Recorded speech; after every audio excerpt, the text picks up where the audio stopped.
Welcome back to their video, and today we have WWE highlights and lowlights. If you watch our last video with AEW, we kind of went over just how the year went for the company, and today we're doing the WWE version.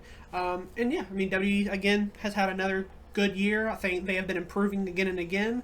I know last year I think I said that 2023 may have been the best year for WWE in quite a while, and I think this year has been no different. Where I think this year has been the best year in quite a while. But what have you thought? Yeah, the booking just in general has been really good. There was a lot of kind of complaints about the women division booking towards the beginning of the year, but towards the middle to the where we are now, it's been great. There's been titles added. There's just been a lot of great things. There's been 3 mid card titles added for women just this year. So that's amazing for them. That's more accomplishments for them to kind of go over and get and kind of build their resume up like the men do. Yeah, let's kind of start things off with the kind of meteoric rise in the mainstream name that is now Cody Rhodes. Obviously, last year, it was a big deal when he lost to Roman. I think that is what really kicked off, his even bigger rise than what it already was. But yeah, I think this year he's playing the John Cena role now, where he's on every show, he's on every house show, and he's just doing everything basically. He is the company guy, and I think he's done a fairly good job. I think the title reign, some people might say it could have been better, but I think time will tell how good it truly will be until it's fully over.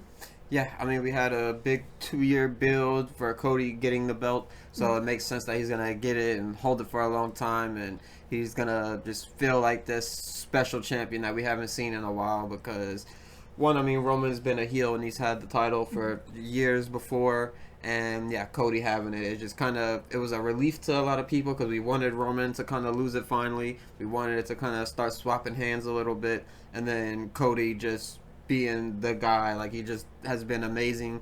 I'm sure you'll hear it at our end of the year videos, but he cut like a promo of the year with Kevin Owens early this year, and again just quite a few weeks ago. They've done a lot of amazing things. Yeah, he has matches with AJ Styles, obviously the big Roman match with the Undertaker coming out, Cena coming out, and just the whole WrestleMania 40. Just how everything played out in general. Just Cody has been amazing. His in-ring work hasn't been any worse than what it's ever been. Like, he's still a top guy. He still does everything perfectly. And yeah, I mean, we'd like to see maybe more Cody Rhodes as far as like title defenses and whatnot, because the last few pay-per-views he hasn't really been a part of as far as defending the title. Crown Jewel, he won against the other champion, and then Survivor Series he didn't have a match at all. So I would like to see more, but going into this Kevin Owens feud at Saturday night's main event, I think that'll kind of really cement Cody, and that'll be like an amazing match for him. Yeah, and I think another good thing, at least in my opinion, one of the big things that makes you like a great wrestler is how much you make people invested into you and like your stories that you're telling. I wasn't a huge fan of Cody Rhodes back when I used to watch, and seeing him, coming back to wrestling and seeing him being one of the biggest names was so weird. But his, he made at least me become a super fan, and when he did win at Mania this year, it was one of my most emotional moments in wrestling, I'd say. I think that's just a key attribute to have in pro wrestling. I think he's nailed that. It's one of his biggest and best traits I think he has. Yeah, and one of the people who helped Cody Rhodes kind of get to this stage and kind of get him to the WrestleMania main event is the return of The Rock at the beginning of the year. On the very first Raw of the year, I believe it was, he comes back, he kind of sets the wrestling world on fire. That's kind of when the WWE fire really started burning this year, and that kind of led everything to Mania, and it was just must-watch TV from January to Mania, and you just couldn't miss an episode because of if The Rock would be there, what would he say? What did he give Cody Rhodes after Mania? Is he going to turn on Roman? Is Solo going to turn on Rock? There's so many kind of layers to this story, and now we're kind of adding the Paul Heyman thing to it, and CM Punk as well. So there's a lot of cool things with The Rock. Yeah, I mean, it says a lot where if you have one of the biggest names in media right now, and that is The Rock, if he's coming back to pro wrestling and not doing his movies, that says a lot about not only, WWE, but just pro wrestling right now. It's one of the hottest things, I think. And yeah, I mean, like you said, anything he does, he has to watch. You have to watch it. And it's just so funny that his debut was followed by, or he followed a Jinder Mahal match on day one of Raw. So yeah, just really cool. Everything he's done has been fantastic. Him becoming a TKO board member, I think, has been well so far. I don't know what that really means and how much he actually impacts the product and company itself, but so far, I mean, I can't hate on it at all. Yeah, The Rock, like I said, just makes anything that he does must-watch TV. He literally came out at whatever pay-per-view it was and just kind of winks at the camera, does the 1, 2, 3, and then walks out. And just that alone got millions of views online and everything. And yeah, he's just great. Yeah, and speaking of must-watch TV, and that same show you just mentioned, Bad Blood, CM Punk and Drew McIntyre potentially having, the feud of the year this year, and honestly one of CM Punk's and just one of the best feuds in just pro wrestling as of the last 5-10 years, I'd say. I mentioned it with Cody where the believability is like a big thing, I think, in pro wrestling, and it felt like two guys truly hated each other. They were going for each other's throats, and I'm glad that final match at Bad Blood was just as good as everybody hoped it would be. Yeah, CM Punk, his kind of start to WWE this year was very up and down. Technically, he debuted this year. His first match was at the Rumble, and he makes it all the way to the end before tearing his tricep, unfortunately, when Drew McIntyre does his Future Shock DDT. That kind of takes him out of it and kind of puts him on the shelf till after Mania, which kind of ruined his potential WrestleMania main event versus Seth that they were slowly starting to build. But in return, that helped Drew McIntyre elevate to a megastar with his feud with Punk, and Punk was able to kind of, even while injured, keep everything interesting. He did the spot at Mania where he trips him and kind of cost him his world title. And yeah, there was a whole lot of back and forth even while he was injured. He was able to keep everything like under fire. Like everyone was just in love with this feud. The promos that they would each cut, the beatings that Punk would take on the hands of Drew McIntyre on SmackDown and on Raw. He just, everywhere you went, there was just CM Punk and Drew McIntyre just like hatred going on, and they just hated each other, and it culminated in an amazing Hell in a Cell match, and yeah, just one of my favorite matches of the year for sure. Yeah, I mean, that feud started at WrestleMania. Another thing that ended at WrestleMania was Bayley and Damage Control, where Bayley finally gets a big win at WrestleMania, beating Io Sky for the World Champion. It was one of the best women's matches this year, and yeah, just a fantastic, culmination of a pretty solid feud, which could have been even better if given the right amount of time. Yeah, Bayley, may be a little biased. She's one of my favorite of all time, as well as Io Sky. And yeah, they were amazing. They had an amazing match. Bayley deserved a little bit better of a run for sure. Unfortunately, when she did finally get that win and become a champion, there wasn't too much to kind of talk about into that championship run. She ends up dropping it to Nia Jax, and Nia Jax has held it ever since, and she's been great with it. But I would have much preferred Bayley to have, some great run where, she has it for a full year or something, and she loses it to some young person at Mania, like a Candice LeRae. I know she really likes.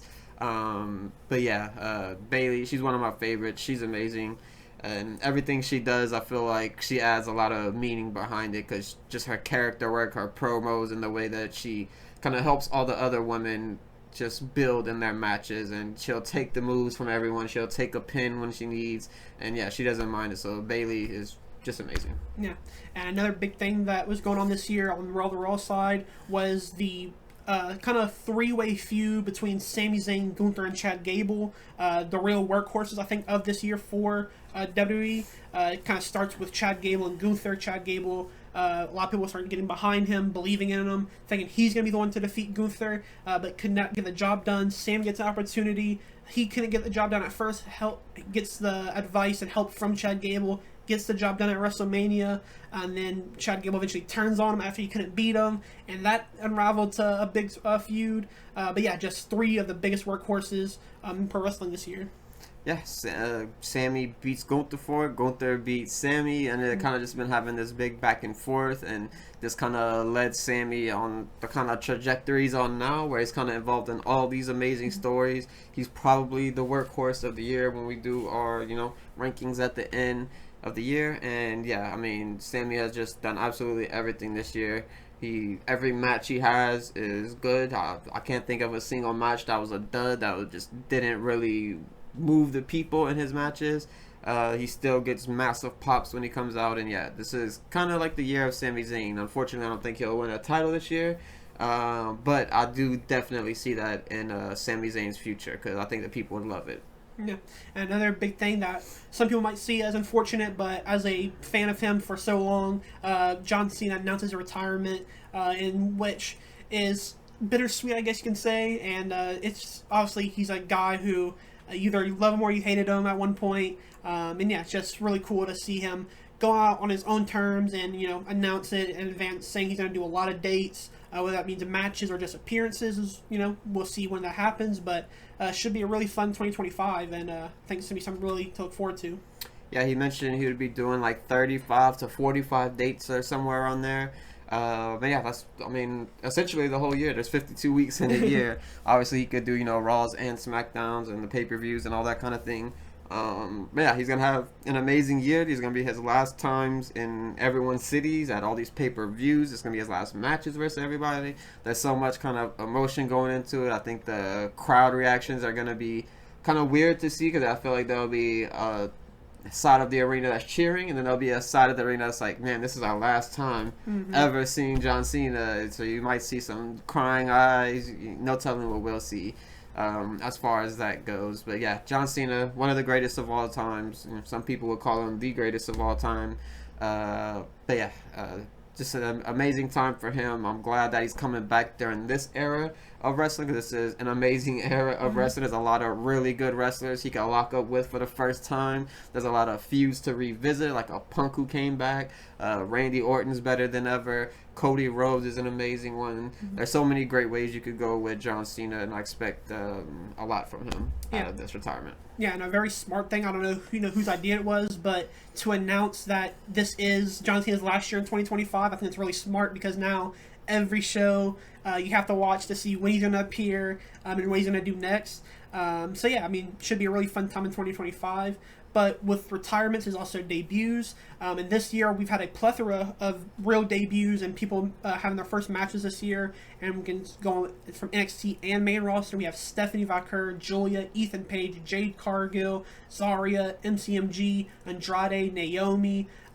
All this year have had very solid years. Some just getting started with some like MCMG and Zarya, Julia, and Stephanie, but pretty much all these people that I named have had pretty solid years.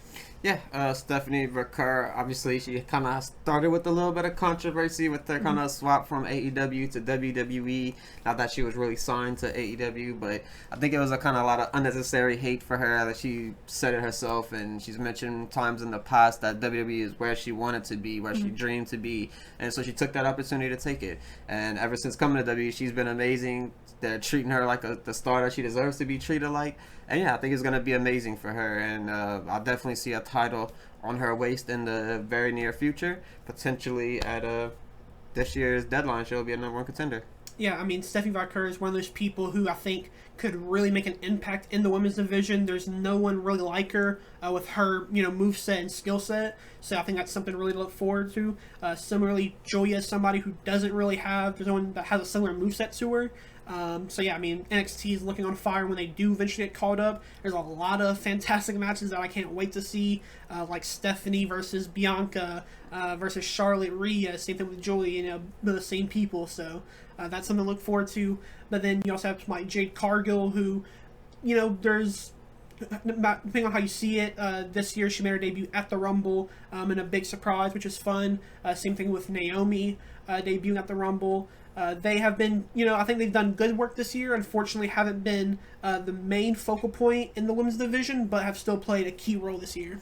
Yeah, Naomi been a part of basically everything on the SmackDown's women's division because, Bianca and Jade are the tag team champions, so she's kind of involved there, helping them out when they needed help. And then just in general, she's helping Bayley, and she's just the face of the company. She's damn near the Cody Rhodes of the women's division, not in terms of popularity or anything, but in terms of just being just a mega face, and she helps everyone. She's always smiling, and yeah, she puts on amazing matches. And I think everyone just kind of comes together and loves Naomi. And another person, or I guess group, who came together is the Motor City Machine Guns. Just their debut from TNA coming to WWE was unexpected when it was kind of starting to get rumored, and then when they finally made the debut, I wasn't super familiar with their work, but just seeing them and their faces and the pop that they got, and obviously it wasn't as big as a pop as you would have liked to hear, but people are starting to get familiar with them just like I am, and yeah, I'm very excited to see what they do going forward, because the little bit I have seen has been amazing, and I think they'll really elevate this tag team division to where it needs to be. Yeah, I mean, Motor City, similar to, like I said, about Stephanie and Joya, there's no one really like them there. I mean, they're two of the best tag team wrestlers of all time. They're super revolutionary. A lot of the moves you see originate from these two guys. And this is probably one of their last contract deals. I don't know if that's official from them or not, but if they do stay around in WWE after they retire in ring, they're phenomenal trainers to have. So there's a lot of people who are able to learn from them, and it's only phenomenal for the developmental system for WWE. And then Andrade, like I mentioned, who also debuted at the Rumble, a very all-star level role for SmackDown this year, just putting on fantastic matches with Carmelo, and then with LA Knight as well. So I'm glad he's hopefully getting pushed more in 2025. Yeah, and LA Knight isn't, or sorry, not LA Knight, but Shinsuke Nakamura is another person who kind of came back this year, and obviously he's very new. It kind of came up on us, and he already won the title. That's definitely something to look forward to in 2025. Is what Shinsuke Nakamura has going on with this new kind of character arc that he's having. Yeah, and another big thing that happened this year was the kind of re-debut in general for the Wyatt Six. Unfortunately, I don't think it's went as what I hoped for. I thought this was going to be a bigger deal and we'd be, more focused on them every week. However, it kind of has faded out, but with this gimmick, I'm kind of glad it's not overwhelming on every show. And I think when they do have segments, it's still, I'm not going to say must-watch TV, but it's a very prominent thing that happens on TV.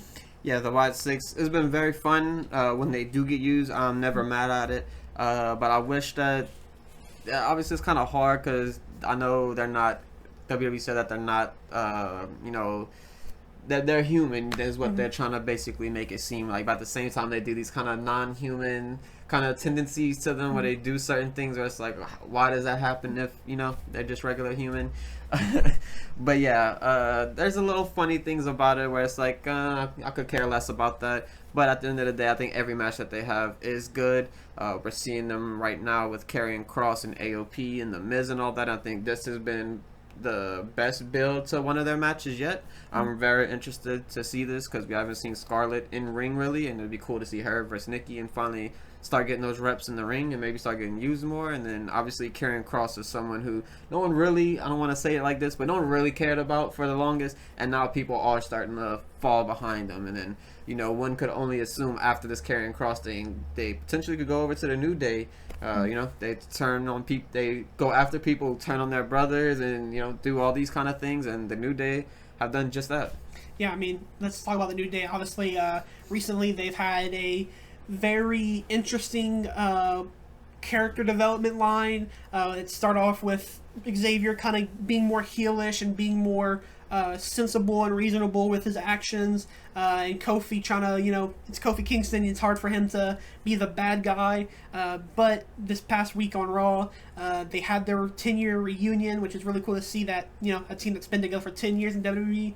Unfortunately, it ended in one of the, honestly, most unexpected ways, I'd say. A lot of people predicted many ways this could have went, and this was not one I've seen at all, really, and one of the best angles this year.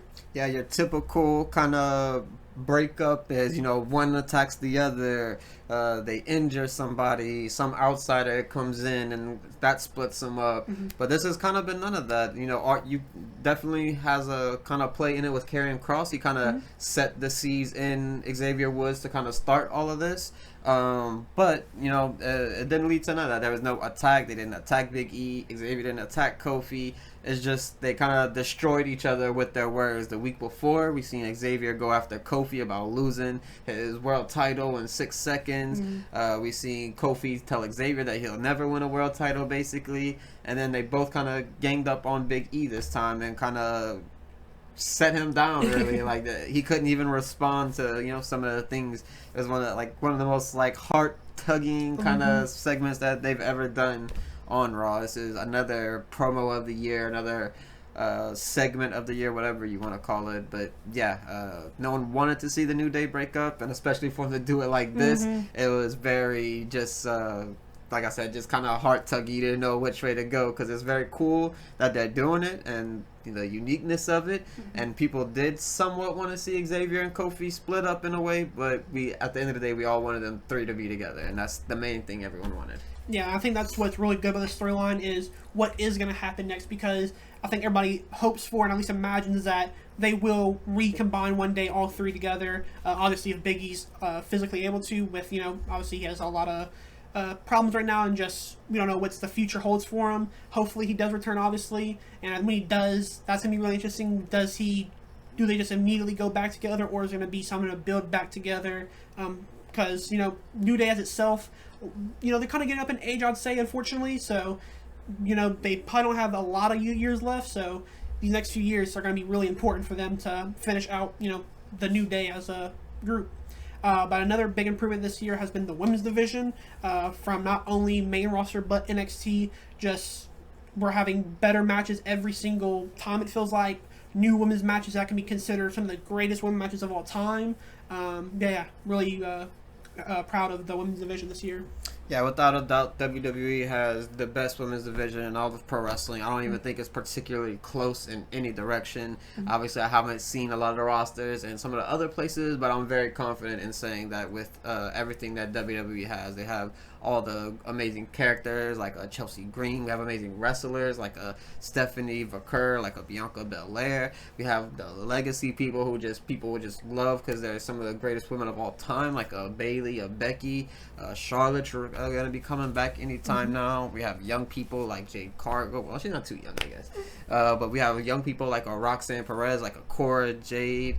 There's so many good things going on in this women's division. Like I mentioned at the beginning of the video, they added 3 mid-card titles for the women, which has been amazing for them. We've seen Kalani Jordan really get elevated from it, and we haven't seen the United States or Intercontinental yet, but I'm sure whoever wins that will be, that's an amazing accomplishment to have, to be the inaugural Intercontinental Champion or United States Champion for the women. Yeah, I think Paul made a good point, however, is that if they are adding these belts, it needs to be featured very well, and I hope that is the plan for this, because I think just women's wrestling needs more time. It needs to be more developed, because right now it's not going to get bigger if it's getting the same time it's getting right now. But yeah, I think the new titles adds a lot of opportunities for people to just make bigger names in the business, or just in the company at least. And like you said, the women's division, not only in the main roster, but NXT has been phenomenal. NXT as a whole has been great this year. I started really watching a lot more, and I think it's honestly been the best TV show in pro wrestling this year. Yeah, they definitely. I just started watching NXT at the end of last year / beginning of this year, and ever since I've been watching, I haven't really had a lot of complaints. Maybe towards the beginning of the year, it might have been a little bit boring, but their pay-per-views always made it worth it, and now their TV is a lot better. And I've become a big fan of Roxanne Perez since the Rumble of last year, and she's someone who I'm really expecting to kind of make a big jump to the main roster at some point this coming year. Yeah, I think what really just helps this is that it feels like they're just trying anything. I think that's good to just try things, because sometimes things aren't going to work. They've already had their occasions where things that they think is going to work just haven't worked, and that's unfortunate. However, it's good to try things. And yeah, I think that's been really good. And I think the TV is hit or miss sometimes, but overall, at least in my opinion, I think it's been great. And another new thing that they're trying out is they're kind of reaching out to a lot of these indie companies / smaller companies. We've seen TNA crossovers with Carmen Petrovic. We've seen Noah crossover to Tavion Heights and Josh Briggs. We've seen Carmen Petrovic go over to GCW. We've seen Shayna Baszler go over to GCW. There's been a whole lot of crossovers, and there's rumor that there's going to be a whole lot more going on in the future. So I think WWE doing that is great for all these other companies to kind of get some of these WWE talent in, even though they're not going to give them the top stars. But it's cool just to get those WWE people in, and then to get your wrestlers on the big stage so they could come back back a better and bigger wrestler than they were before they left. Yeah, I mean, like you said, Tavion Heights was somebody who I don't think was a big name at all before he went to Noah, but after competing in their tournament, he's become a big name in NXT and has a pretty big following now, I'd say. And now he's got an opportunity with the tag team belts. I would say it's been like a few months now since his return from Noah, so I'm glad he's finally getting it, but I wish it happened a little bit sooner. But yeah, I think that's been really good, and I think it's just good and healthy for the wrestling business as long as it's done in a good way and that it's a respect for every side, and all sides really benefit from it. But yeah. Another on a bad note, however, there's been a few unfortunate things, and that has been stuff like Jay and Jimmy, something that I think everybody was really hyped for this year, and unfortunately kind of fell a bit flat. Yeah, Jay and Jimmy was a feud that they built really good, and I even called it could be a steal of the night for WrestleMania. It could have been one of the better matches of the night, but yeah, they unfortunately kind of let us down quite a bit with that one.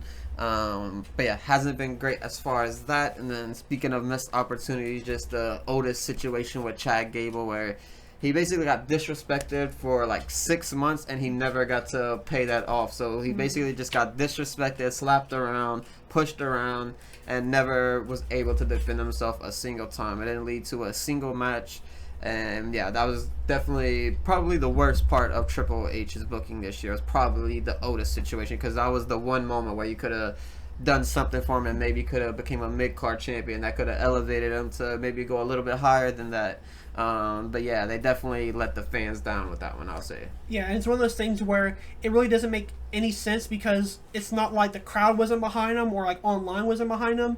I mean, Otis was getting loud reactions every single week when he was getting disrespected. The oohs and ahs were always going. So that's just really unfortunate, because if this doesn't work out for him, I don't know where he goes. He probably will unfortunately fall down the card to be something that is kind of forgotten about, unfortunately. However, Chad Gable, again, he kind of had his missed opportunities where he could have won the IC champion, but unfortunately didn't.